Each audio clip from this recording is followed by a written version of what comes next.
Welcome back to the Charismatic Voice. We recently did Heart for the first time on this channel, and I asked you, our subscribers, which song I should do next. We received a ton of recommendations for Barracuda, so that's what I'll be checking out. And specifically, I'll be taking a look at a version from the band's younger years, as many of you recommended that I compare Ann Wilson's vocals from that time. Let's get to it.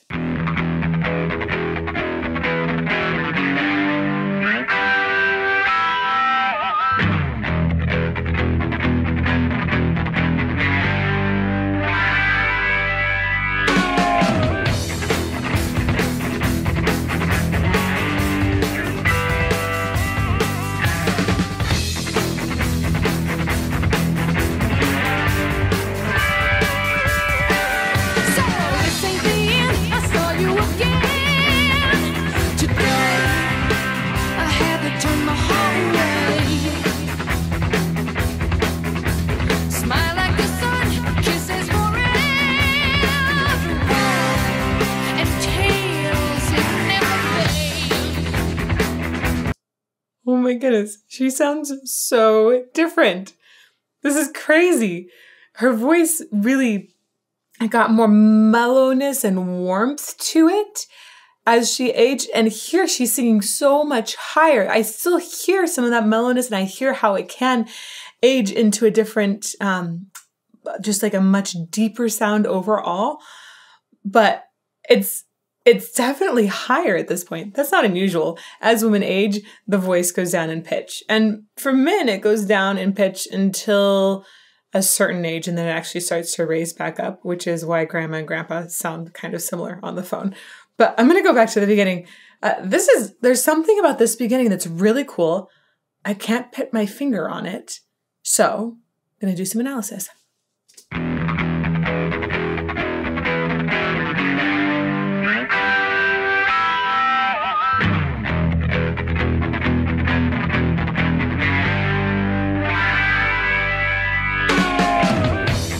I think the thing that I like so much about the beginning is the use of space, right? Often you think, oh, I want to try and grab people's attention, and I'm going to throw a ton of sound at them so that they're immediately listening to everything I've got to do.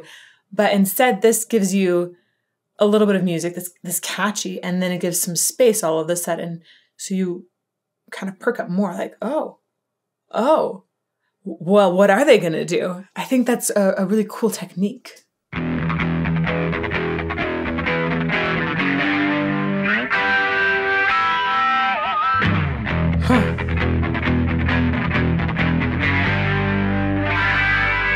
There's a lot of space in there.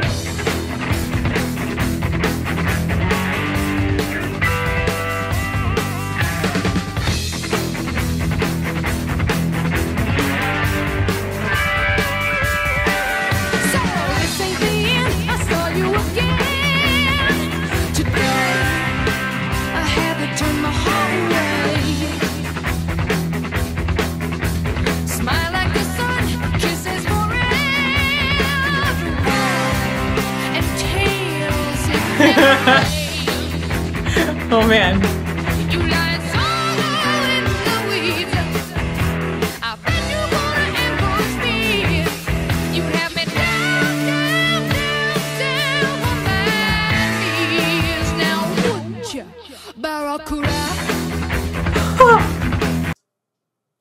She can belt really high, like really, really high.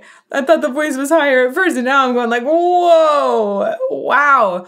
That is a high belt. That is put together extremely well. Like the vocal folds are coming together. They're going wacka, wacka, wacka, and they're coming so cleanly together. The sound is extremely healthy.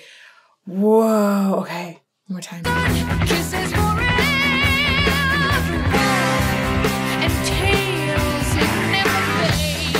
And the way she expresses tails, there's a bitterness to it, which I think comes from the backstory. I'm guessing. Apparently, there were rumors that a record label spread to essentially help drive more sales, saying that she and her sister were lovers, and she was livid when she heard this rumor and went and wrote this song, just saying, this is ridiculous, essentially. How dare you do this just for publicity? It's awful. I think it's really terrible that they did that. And you can hear the venom in her voice on Tails.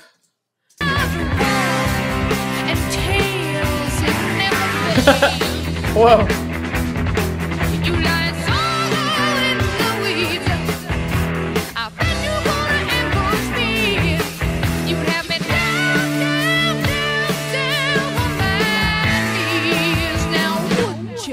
Barracuda.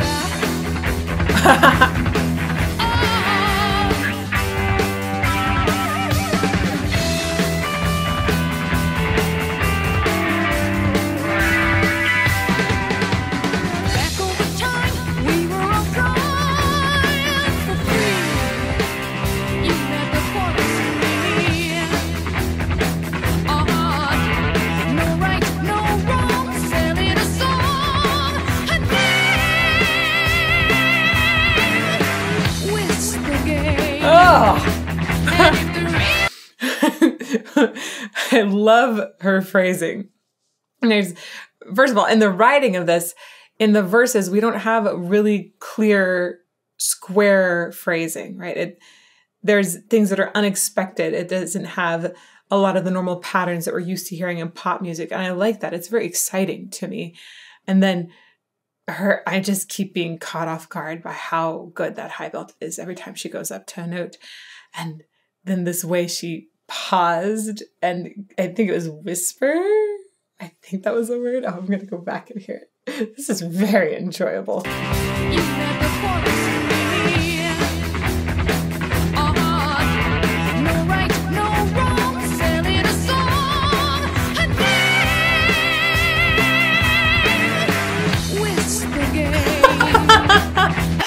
Oh, the expression on the whisper is so good, especially after holding that high note and then leaving us in silence. So we think, oh my gosh, what's going to happen next? And then she gives that expression on a whisper.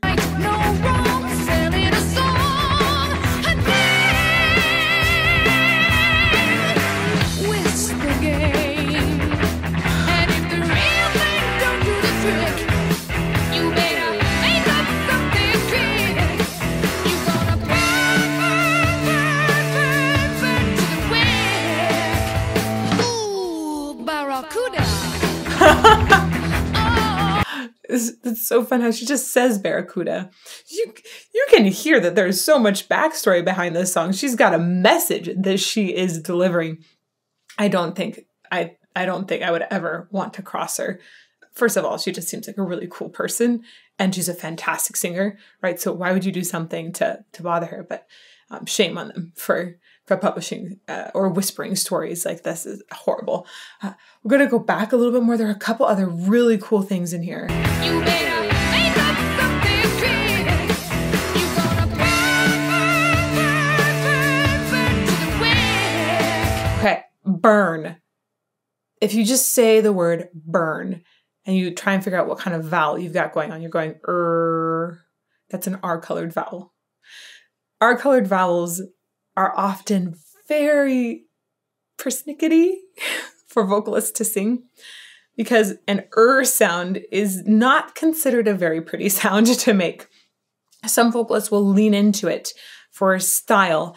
Maybe they want to bring a little more country out or something like that, or to bring something a little more gritty in some way. So sometimes you'll hear singers lean into an R-colored vowel. When she goes up on burn, an R-colored vowel in belting is particularly not going to sit very well up there.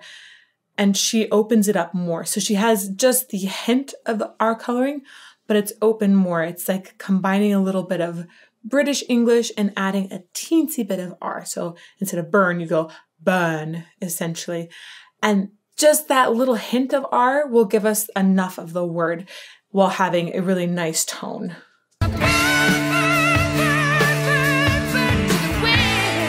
You can even see she's opening her mouth pretty far up. If you just say burn, it's actually very closed. If you open it a little bit more, that's when you get that slight British coloring. It's really good. Ooh, Barracuda. Such an expression.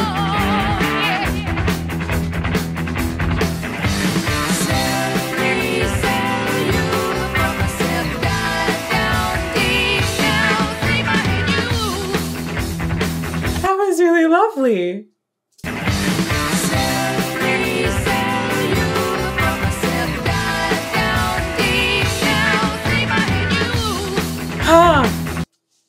There's something about harmonies with family members that I think can be particularly lovely. A lot of times if you have similar genetics, you're going to have similar sort of structure happening. And a lot of our structure will determine our natural tone quality. So family members are often able to have a nice blend together. And additionally, you've grown up around similar kinds of music and hearing those things together. So often there'll be a really beautiful similarity that can happen. This is not always the case. Sometimes you have two people that are totally different, but often that blend between family members, especially when they're harmonizing like this, it's just something that's super special. One more time.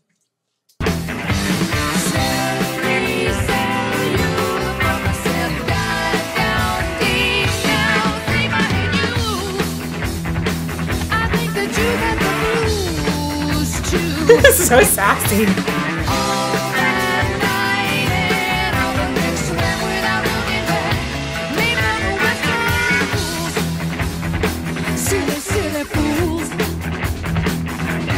That was really nice coordination on their enunciation in there.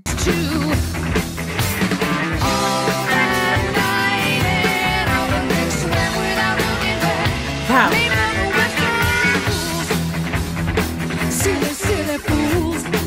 Huh.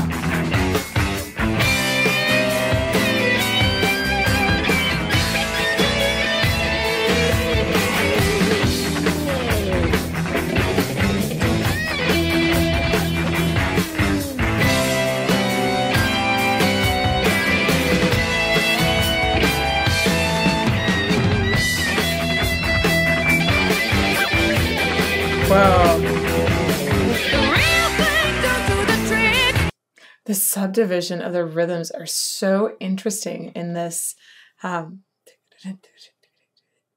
really, really cool.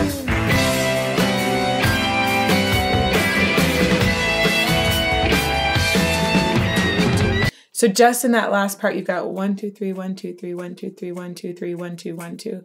And that'd be the subdivision of the rhythm. One more time. 1,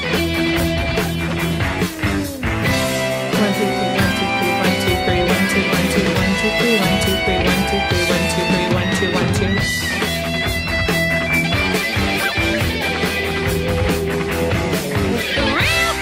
And then in this main lick that we hear, it sounds like it's almost a combination of 4/4 and 3/4. So it might be a 7/4 bar. Not this one. 1, 2, 3, 4. 1, 2, 3. 1, 2, 3, 4, 5, 6, 7. I think that jarring motion can definitely work with this idea of sort of being sniped, totally surprised by this awful, awful rumor that had been started. So 7/4 in particular, and if you have it in that sort of grouping, and the rhythm at the end of the grouping too is also very jagged.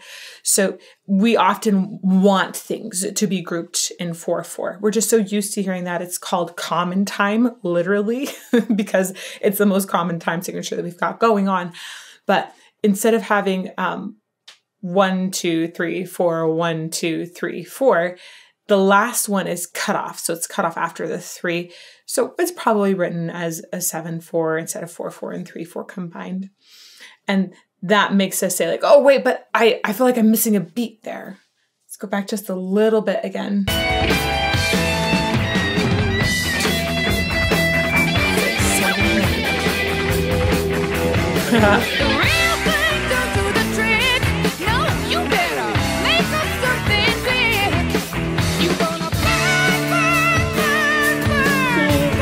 Beautiful mouth shape.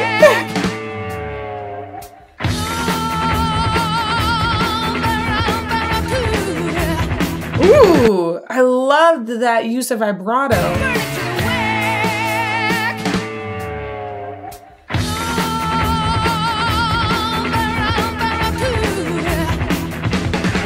Oh, it's so cool to hear how she's elongating that O and bringing in some vibrato to, it's like you can hear shimmers of fury in her voice with that.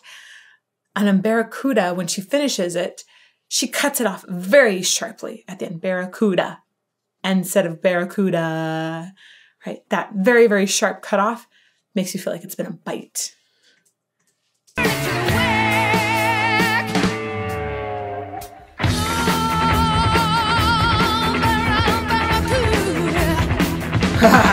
Cool.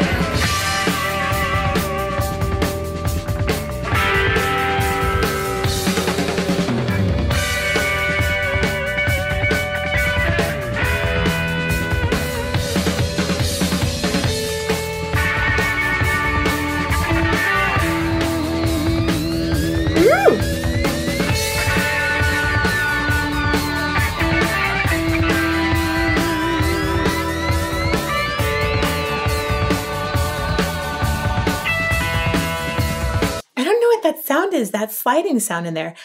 Let me know in the comments down below what that is, please. It feels like almost like it should be on a guitar, but I can't tell. That sounds crazy. This part that's going up there. Whew.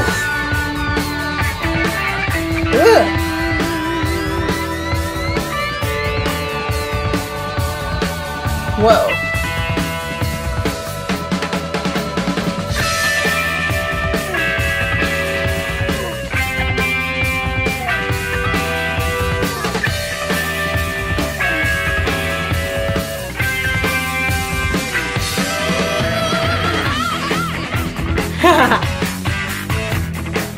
Oh, there it is again.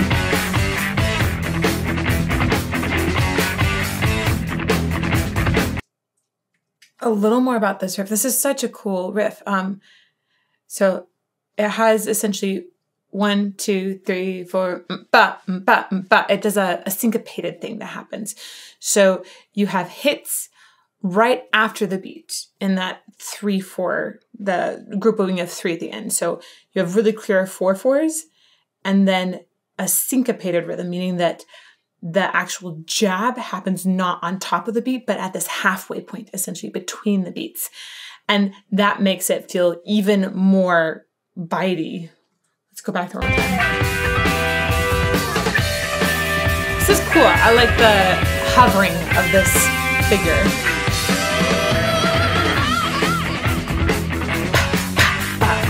Right, little jabs in there. It's such a cool figure. Huh.